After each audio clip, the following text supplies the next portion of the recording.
স্নেহের ছাত্রছাত্রী, তোমাদেরকে মাধ্যমিক অনলাইন গাইডে শুভেচ্ছা ও ভালোবাসা। তোমরা সবাই কেমন আছো? আশা করছি সকলেই ভালো আছো। তো বরাবরের মতো তোমাদের জন্য অধ্যায় নাম্বার 2 এর জন্য আরেকটি ভিডিও, অর্থাৎ আজকে চতুর্থ পর্ব অর্থাৎ শেষ পর্ব, আরেকটি ভিডিও নিয়ে তোমাদের সঙ্গে আমি হাজির হলাম, স্যার বাইরন স্যার। তো চলো আজকে কোনোরূপ কোনো আলোচনা আর না বাড়িয়ে মূল আলোচনায় আমরা যাই। তো আজকে কি প্রশ্ন আছে?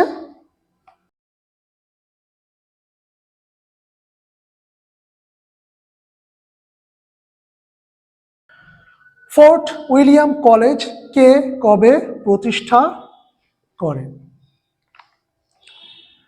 স্নেহের ছাত্রছাত্রী, আমার পূর্বের ভিডিওতে আমি বলেছি ফোর্ট উইলিয়াম কলেজ সম্পর্কে। আবারও বলছি, এখানে ফোর্ট উইলিয়াম কলেজ কত খ্রিস্টাব্দে প্রতিষ্ঠিত হয়? 1800 খ্রিস্টাব্দে। তো ফোর্ট উইলিয়াম কলেজে কি কি বিষয়গুলো শেখানো হতো সেটা আমি পূর্বের ভিডিওতে বলেছি, তোমরা অবশ্যই ভিডিওটি ভালো করে দেখে নেবে। চলো পরবর্তী প্রশ্ন।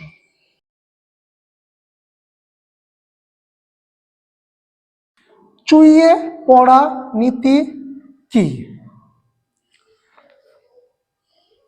স্নেহের ছাত্রছাত্রী, চুইয়ে পড়া নীতি দেখো, 1835 খ্রিস্টাব্দে টমাস ব্যাবিংটন মেকলে শিক্ষা সংক্রান্ত একটি প্রতিবেদন পেশ করেন। সেটাকে বলা হয় ভারতবর্ষের ইতিহাসে বা শিক্ষার ইতিহাসে মেকলে মিনিট। এখানে কি বলা হতো যে উপরের শ্রেণীর লোকেদেরকে শিক্ষাটা শেখালে তারা কি পরবর্তীকালে সেই শিক্ষাটা মধ্যবিত্তে যাবে এবং মধ্যবিত্ত থেকে নিম্ন মধ্যবিত্ত চলে যাবে, অর্থাৎ সেই শিক্ষাটা একটু একটু করে সবার মধ্যে ছড়িয়ে পড়বে। এই তত্ত্বটাকে অনেকটা কিছুটা চুইয়ে পড়া নীতির সঙ্গে তুলনা করা যায়, অর্থাৎ একটু একটু করে যেটা যাবে, তাই এই শিক্ষাটাকে বলা হচ্ছে চুইয়ে পড়া নীতি। তো পরবর্তী প্রশ্ন, চলো দেখি কি আছে।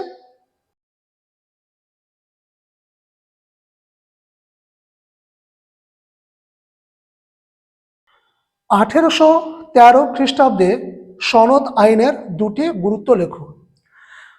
আমরা জানি ভারতবর্ষের ইতিহাসে অনেকগুলো চার্টার অ্যাক্ট পাশ হয়, তার মধ্যে একটি হলো 1813 খ্রিস্টাব্দের সনদ আইন বা 1813 খ্রিস্টাব্দের চার্টার অ্যাক্ট। এই 1813 খ্রিস্টাব্দে সনদ আইনে শিক্ষা সংক্রান্ত খুব গুরুত্বপূর্ণ ঘোষণা আছে। সেই ঘোষণা কি ছিল সে দুটো তোমাদেরকে লিখতে হবে। এই প্রশ্নটি অত্যন্ত গুরুত্বপূর্ণ, তোমরা এই প্রশ্নের প্রস্তুতিটা অবশ্যই নিয়ে রাখবে। চলো পরবর্তী প্রশ্ন দেখি কি আছে।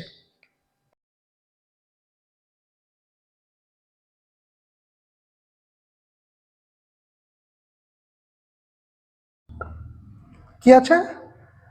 কলকাতা বিশ্ববিদ্যালয়কে গোলদিঘির গোলাম খানা বলা হয় কেন? কলকাতা বিশ্ববিদ্যালয়কে গোলদিঘির গোলাম খানা বলা হয় কেন? এই প্রশ্নটির উত্তরটা আমি তোমাদেরকে দিলাম, তোমরা অবশ্যই ভালো করে এটা প্রস্তুতি নিয়ে রাখবে। তো চলো দেখি পরবর্তী প্রশ্ন কি আছে।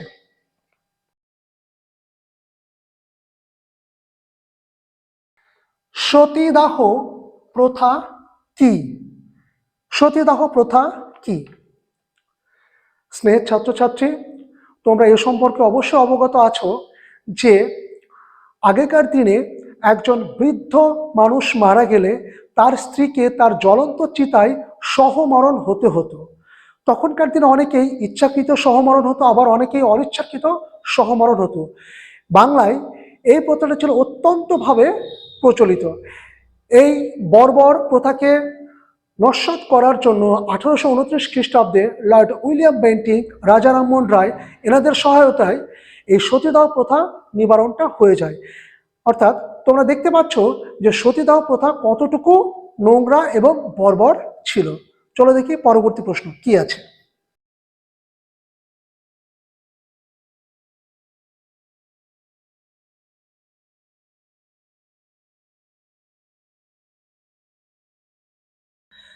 বাংলার নবজাগরণকে কে কেন এলিটিস্ট আন্দোলন বলেছে? অর্থাৎ দেখো, আমরা জানি ঊনবিংশ শতাব্দীতে বাংলায় নবজাগরণ ঘটে, কিন্তু তথাকথিত তোমার ইটালিতে যে নবজাগরণটা ঘটে সেই নবজাগরণের সাথে বাংলার নবজাগরণের কোনো মিল নেই। কেননা ইটালিতে যে নবজাগরণটা ঘটেছিল সেটা সমাজের সমস্ত শ্রেণীর সমস্ত স্তরের মানুষের মধ্যে হয়েছিল, কিন্তু আমাদের বাংলাতে শুধুমাত্র উচ্চবিত্ত এবং যারা লেখাপড়া জানে তাদের মধ্যেই এই নবজাগরণটা সীমাবদ্ধ ছিল। তাই বলা হয় যে এই বাংলার নবজাগরণটা কি ছিল?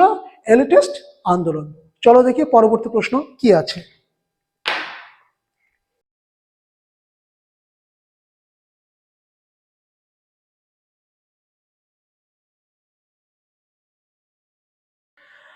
বাংলার নবজাগরণকে কে তথাকথিত নবজাগরণ বলেছেন?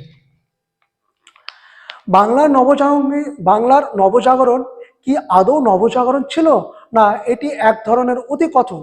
এই বিষয়টা সম্পর্কে তোমাদের এই প্রশ্নের উত্তরটি সুন্দর করে গুছিয়ে 2 নম্বরের করে লিখতে হবে। চলো দেখি পরবর্তী প্রশ্ন কি আছে।